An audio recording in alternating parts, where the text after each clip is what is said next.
చెప్తున్నా సార్, నేను అదే చెప్తున్నా. 10 సంవత్సరాలు జరిగింది. మీరు టైం వచ్చినప్పుడు మీకు అవకాశం ఇస్తా, మీరు చెప్తురు. కానీ నిన్న పెట్టిన బడ్జెట్ విషయం దాని మీదే మాట్లాడుతుంది సార్, దాని మీద అధ్యక్ష. హైకోర్టు విభజన విషయంలోనైనా పోరాటాలతోనే ఆనాడు కూడా సాధించుకున్నాం. మా ఎంపీలు పోరాటం చేసినారు, ఇక్కడ న్యాయవాదులు పోరాటం చేసినారు, అట్లే సాధించుకున్నాం.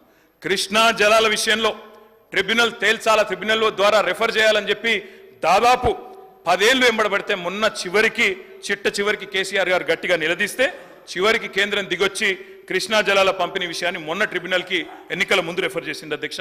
ఇది మేము సాధించిన అతిపెద్ద విజయం. అందుకే అంటున్నా అధ్యక్ష, శాసించి సాధించుకోవాలి తప్ప యాచిస్తే కేంద్రం లొంగదు అధ్యక్ష. మిషన్ కాకతీయ, మిషన్ భగీరథ ఇప్పుడే వారు చెప్పినారు శ్రీధర్ బాబు గారు, 24,000 కోట్లు ఇవ్వాలని నీతి ఆయోగ్ సిఫారసు చేసినా ఒక్క పైసా ఇవ్వలేదు అధ్యక్ష.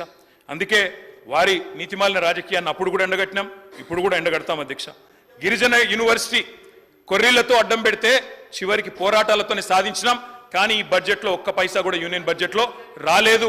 దానికి తప్పకుండా శాసనసభ నుండి మనందరం ముక్త కంఠంతో తీర్మానం చేద్దాం, పంపుదాం కేంద్ర ప్రభుత్వానికి. మా మద్దతు సంపూర్ణంగా ప్రభుత్వం ఉంటుందనే మాట మళ్ళొక్కసారి చెప్తా ఉన్నా అధ్యక్ష. మన ప్రాజెక్టులకు జాతీయ ప్రాజెక్టు హోదా ఇవ్వలేదు. అప్పర్ భద్ర, కెన్ బెత్వా ప్రాజెక్టులకు జాతీయ హోదా ఇచ్చారు, మనకి ఇవ్వలేదు. మన పాలమూరు రంగారెడ్డికి ఇవ్వలేదు, మన కాళేశ్వరానికి ఇవ్వలేదు, మన సీతారామకి ఇవ్వలేదు. అందుకే ఆనాడు అడిగినాం, ఈరోజు కూడా అంటా ఉన్నాం, మన శాసనసభ నుంచి తీర్మానం పాస్ చేయండి, తప్పకుండా మరి కేంద్ర వివక్షను ఎండగడదాం. అదేవిధంగా అధ్యక్ష, ఒకటి కాదు ఎన్నో విజయాలు కూడా సాధించినాం. కేంద్రం ఇవ్వలేదు అని చెప్పి దిక్కులు చూడలేదు అధ్యక్ష.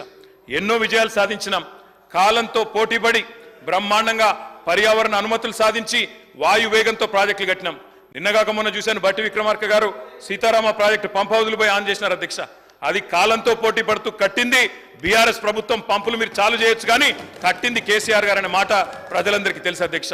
కాళేశ్వరం అయినా, పాలమూరు రంగారెడ్డి అయినా అన్ని కూడా చేసుకున్నాం అధ్యక్ష. కేంద్రం ₹1 ఇవ్వకపోయినా, దమ్మిడి పైసా సాయం చేయకపోయినా చేసుకున్నాం.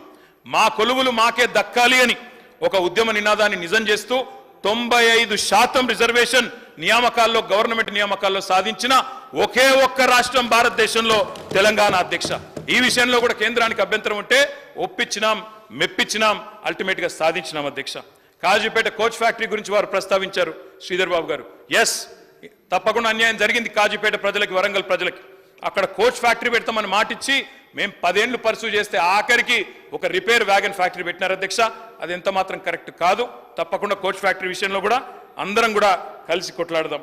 బయ్యారం ఉక్కు ఫ్యాక్టరీ, మా గిరిజన శాసనసభ్యులు ఉన్నారు ఇక్కడ, బయ్యారం ఉక్కు ఫ్యాక్టరీ కూడా ఇవ్వలేదు అధ్యక్ష. ఎన్నోసార్లు అడిగినాం, జరగలేదు.